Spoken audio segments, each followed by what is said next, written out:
পচাইকে কোর্টে হাজির করে বিদ্যুতের মুখোশ খুলে দিল অনিরুদ্ধ। হ্যাঁ বন্ধুরা, এমনটাই দেখা যাবে। তাই সম্পূর্ণ জানতে ভিডিওটিতে লাইক দেওয়া, চ্যানেলটি সাবস্ক্রাইব করে দেখতে থাকুন। গল্পের শুরুতে দেখা যাবে অনিরুদ্ধ বাণীকে বলে, বাণী কি করবো বলতো? ছেলেটাকে হাতে পেয়েও কিচ্ছু প্রমাণ করতে পারলাম না। তখন বাণী বলে, মিস্টার চ্যাটার্জি, চলুন এবার আমরা বিদ্যুতের বাড়ির সামনে যাই। তখন অনিরুদ্ধ সহ সবাই মিলে আবার বিদ্যুতের বাড়ির সামনে দাঁড়িয়ে থাকে। তখন বাণী বলে, কিছুই তো বুঝতে পারছি না, কিন্তু এত বড় ক্রিমিনাল কোনো না কোনো প্রমাণ তো ছাড়বেই। তখনই অনিরুদ্ধ বলে, হ্যাঁ বাণী, দেখো ওদেরকে। তখনই বিদ্যুৎ আর কুয়াশাকে দেখে মুখ ডেকে বাড়ি থেকে বেরিয়েছে। তখন অনিরুদ্ধরাও কুয়াশাদের পিছু নেয়। তারপরে দেখা যাবে কিছুক্ষণ আসার পরেই বিদ্যুৎ আর কুয়াশা একটা প্যাকেট বের করে নেয় আর সেটাকে নিচে ফেলে দেয়। ওইদিকে অনিরুদ্ধ বলে, কি করছে বলতো, কিছুই তো বুঝতে পারছি না। তারপরে কুয়াশা আর বিদ্যুৎ সেই প্যাকেট থেকে সেই ম্যাজিশিয়ানের ড্রেসটা বের করে আর নিচে ফেলেই তারপরেই সেটাকে পোড়াতে থাকে। তখন তো এই সব কিছু অনিরুদ্ধ ভিডিও করতে থাকে আর বলে, বানি, কিছু তো বোঝা যাচ্ছে না এত দূর থেকে, কিছু ভালো করে বোঝা না গেলে হবে? তখন বানি বলে, করুন, প্রমাণ থেকেই প্রমাণ বের করা যাবে। ওইদিকে সেই ক্রাউনটাকে পুড়িয়ে দেয় ও কুয়াশা আর হলো বিদ্যুৎ। তারপরে কুয়াশা হাসতে থাকে, ওইদিকে বিদ্যুৎও হাসতে থাকে। ওইদিকে অনিরুদ্ধ সবটা সবটা ভিডিও রেকর্ড করে নেয়। তখনই বিদ্যুৎ বলে, না থাকলো কোনো প্রমাণ আর না রইলো কোনো রকম আমাদের ঝামেলা, চলো চলো চলো, তাড়াতাড়ি করে এখান থেকে চলে যেতে হবে। এই বলেই কুয়াশার বিদ্যুৎ সেখান থেকে তাড়াতাড়ি করে চলে যায়।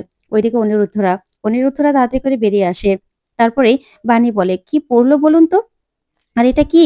তখন বাণী হাতে নিতেই অনিরুদ্ধ বলে, ওখানে বলেছিল না একটা ক্রাউন এসেছিল, তারই পোশাক হয়তোবা। ওরা পুড়িয়ে প্রমাণ নষ্ট করার চেষ্টা করলো। তখন বাণী সেটা নিয়ে নেয়। তারপরে কোর্টের হিয়ারিং। এদিকে বিদ্যুৎ খুব সুন্দর করে সেজেগুজে এসেছে। তখন নয়নতারা বলে, কি ব্যাপার বলো তো বিদ্যুৎ, তুমি এইভাবে স্যুট-কুট পরে তারপরে কোর্টে ঘোরাফেরা করছো কেন? তখন বিদ্যুৎ বলে, আসলে কোর্টকে আমি এটা বোঝাতে চাইছি যে আমি বড়লোক আর ওই অনিরুদ্ধ হলো গরিব। তাই তানিয়াকে যেন আমার কাছে দিয়ে দেয়। তখনই মৌলি বলে, তুমি কি একটা বোকা নাকি? তখন নয়নতারা বলে, আমার তো ইচ্ছা করে বিদ্যুতের দুটো তার এনে তোমার মাথায় গুঁজে দেই। তখন কুয়াশা বলে, আপনি সবসময় আমার বরকে কেন কথা শুনান বলুন তো? আমার বর যেমনই হোক না কেন, সে আমার। তখনই এই কথাগুলো শুনেই আর্য আর অন্তরা হাসতে থাকে। তখন মৌলি এসে অন্তরার সঙ্গে ঝগড়া শুরু করে দেয়। তখন অন্তরা অন্তরাও মৌলিকে অনেক অপমান করতে থাকে। তখনই দেখা যাবে কোর্টের হিয়ারিং শুরু হয়ে যাবে আর সবাই সবাই ভিতরে গিয়ে বসে। ওইদিকে জজ সাহেবও এসে বসে। তারপরে জজ সাহেব বাণীর উকিলকে বলে, অ্যাডভোকেট সেন, আপনি শুরু করুন। তখনই বাণীর উকিল দাঁড়িয়ে বলে, ইওর অনার, এখানে আজকে আজকে আমি একজন প্রধান সাক্ষীকে ডেকে নিতে চাই। যে বাণী যেই হোটেলে চাকরি করে সেই হোটেলের মালিক, সেই কল্যাণ কাকাকে আমি কাঠগড়ায় ডাকার অনুমতি চাইছি। তখনই কল্যাণ কাঠগড়ায় আসে। তখনই বাণীর উকিল বলে, আচ্ছা আপনি বলুন তো, সেদিন আপনাদের হঠাৎ করে রাস্তায় খাবার বিক্রি করতে হলো কেন? কারণ আপনার তো হোটেল আছে, তাহলে হঠাৎ করে রাস্তায় কেন নেমে আপনারা খাবার বিক্রি করছিলেন? তখন লোকটা বলে, আসলে ম্যাডাম, সেদিন সকালবেলায় আমাদেরকে কেউ একজন ফোন করে বলে যে ১৩০ জনের খাবার বানাতে হবে। তখন তখন হুট করে, আমি এত বড় অর্ডার কোনোদিনও নেই না। কিন্তু কিন্তু বানি আমাকে বলেছিল যে অর্ডারটা নিতে। তাই আমি অর্ডারটা কনফার্ম করেছিলাম। তারপরেই যখন আমি আর বানি খাবারটা রান্না করে শেষ করি, যখন ডেলিভারি দেব, ঠিক তখনই সেই নাম্বারে আমি ঠিকানার জন্য ফোন করি। আর তখন তখন সেই মহিলা বলে যে তারা নাকি খাবার লাগবে না, তাই অর্ডারটা ক্যানসেল করে দেয়। সেই জন্যই আমি আর বানি খাবারগুলো যাতে নষ্ট না হয়, খাবার নষ্ট হলে তো পাপ হবে। তাই রাস্তায় দাঁড়িয়ে আমরা খাবারটা বিক্রি করছিলাম। তখনই সাধারণত তানিয়া স্কুল থেকে সেখান দিয়ে যাচ্ছিল। আমাদের দেখে ও কবিতা বলে, ছড়া বলে লোক ডাকছিল খাওয়ার জন্য, আমাদের সাহায্য করছিল। এতটুকুই ইওর অনার। এখানে এখানে কোনো রকম কোনো জোর জবরদস্তি করা হয়নি বাচ্চাটাকে। বাচ্চাটা ওর মাকে শুধুমাত্র সাহায্য করার চেষ্টা করেছিল। তখনই দেখা যাবে অ্যাডভোকেট সেন বলে, ইওর অনার, এখানে স্পষ্ট বোঝা যাচ্ছে যে বাচ্চাটা শুধুমাত্র ওর মাকে সাহায্য করেছিল। কি অ্যাডভোকেট মান্না, আপনি কিছু বলবেন? তখনই অ্যাডভোকেট মান্না দাঁড়িয়ে বলে, ইওর অনার, সেই খাবারের চক্করে শুধু শুধু কোর্টের সময় নষ্ট করা হচ্ছে। এখানে অন্য কোনো প্রমাণ বা সাক্ষী কি আছে? তখন জজ সাহেব অ্যাডভোকেট সেনকে বলে, আচ্ছা আপনার কাছে কোনো প্রমাণ রয়েছে? তখনই অ্যাডভোকেট সেন বলে, হ্যাঁ, বাণী দেবী নিজেই তো সাক্ষী। তখনই মান্না দাঁড়িয়ে বলে, আমার লার্নার ফ্রেন্ড কি ভুলে গেছে যে যে বাদী তাকে সাক্ষী ধরা যায় না? ওইদিকে নয়নতারা মৌলিকে বলে, বাণীর উকিলও না বাণীর মতোই গ্রাম থেকে পড়াশোনা করেছে। তখন জজ সাহেব বলে, আচ্ছা অ্যাডভোকেট সেন, আপনার কাছে অন্য কোনো প্রমাণ আছে? তখনই বাণীর উকিল বলে, ইওর অনার আছে। কারণ কাকার কাকার মোবাইলে যত ফোনই আসুক না কেন সব কিন্তু অটোমেটিক রেকর্ড হয়ে যায়। তাই আমরা সেখান থেকেই সেই দিনের রেকর্ডিংটা উদ্ধার করেছি। তখনই সেই কাকা বলে, হ্যাঁ। তারপরেই কোর্টে সেই রেকর্ডিংটা জমা দেয়। আর সেই রেকর্ডিং শুনেই জজ সাহেব বুঝতে পারে যে এটা সম্পূর্ণ একটা সাজানো ঘটনা ছিল, যেটা ভিডিও করে কোর্টে পেশ করা হয়। তখন অ্যাডভোকেট সেন বলে, ইওর অনার, এখানে স্পষ্ট বোঝা যাচ্ছে যে কেউ ইচ্ছে করে ইচ্ছে করে ঘটনাটা ঘটিয়েছে। আর এখানে এখানে সেটাই প্রমাণ হয়ে গেল। ওইদিকে নয়নতারা মৌলিকে বলে, দিদি ভাই, বাণীর কপালটা কিন্তু খুব ভালো।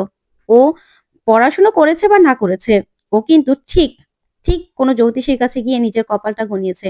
না হলে কাকার ফোনে কিনা আবার রেকর্ডিং অন করা।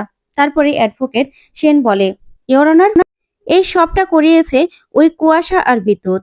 তখন তো অ্যাডভোকেট মান্না দাঁড়িয়ে বলে, ইওর অনার, উনি বারবার করে আমার আমার ক্লায়েন্টকে এইভাবে অভিযুক্ত করতে পারে না। সরাসরি আমার ক্লায়েন্টের বিরুদ্ধে উনি অভিযোগ আনছে। এটা কিন্তু উচিত হচ্ছে না। এটা ওনার কাছে কোনো প্রমাণ থাকলে সেটা দেখাক না। তখন জজ সাহেব অ্যাডভোকেট মান্নাকে বসতে বলে। আর জজ সাহেব বলে, আচ্ছা অ্যাডভোকেট সেন, আপনার কাছে আর কোনো প্রমাণ আছে? তখনই অ্যাডভোকেট সেন আরেকটা প্রমাণ বের করার বলে, এটা হলো আমার দ্বিতীয় প্রমাণ। তখনই মান্না মনে মনে বলে, এটা কি নিয়ে এসেছে? কি হবে এটার মধ্যে? ওইদিকে নয়নতারাকে মৌলি বলে, আচ্ছা ঠাম্মি, গ্র্যান্ডমামি, এটার মধ্যে কি আছে বলো তো? আমার তো মনে হচ্ছে কোনো কোনো অন্য কিছু আছে, বুঝতে পারছি না। তখনই সেই প্যাকেট থেকে অ্যাডভোকেট সেন বের করে সেই ক্রাউনের পোড়া অংশটা, যা দেখে বিদ্যুৎ ভয় পেয়ে যায়। তখনই অ্যাডভোকেট সেন বলে, ইওর অনার, আমরা সবাই শুনেছিলাম যে সেদিন বেশ কিছু বাচ্চাকে ক্রাউন এসে বাইরে নিয়ে যায়। আর সেই ক্রাউনের পোশাকই এখানে আতপোড়া। এই পোশাকটাকেই পুড়িয়ে ফেলছিল কুয়াশা আর বিদ্যুৎ। তখন তো কুয়াশা আর বিদ্যুৎ কি করবে বুঝতে পারে না। ওইদিকে ওইদিকে বাণীর উকিল বলে, হ্যাঁ ইওর অনার, সেখান থেকে এই পোড়া পোড়া ক্রাউনের ড্রেসটা উদ্ধার করা হয়েছে। তখনই অ্যাডভোকেট মান্না বলে, ইওর অনার, এখানে যা যা তা বললেই হলো নাকি? তখনই দেখা যাবে জজ সাহেব বলে, এটার কোনো প্রমাণ আছে আপনার কাছে? তখন বাণী দাঁড়িয়ে বলে, হ্যাঁ জজ সাহেব, প্রমাণ আছে।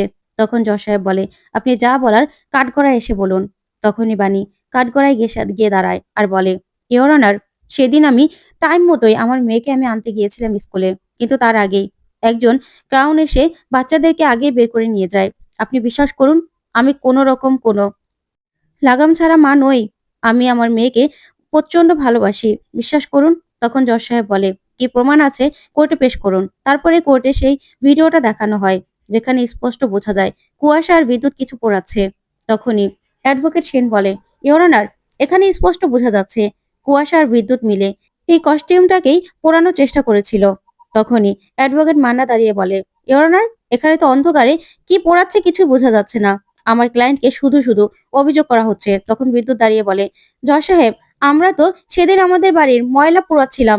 কি কুয়াশা? তখন কুয়াশা বলে, হ্যাঁ ইওর অনার।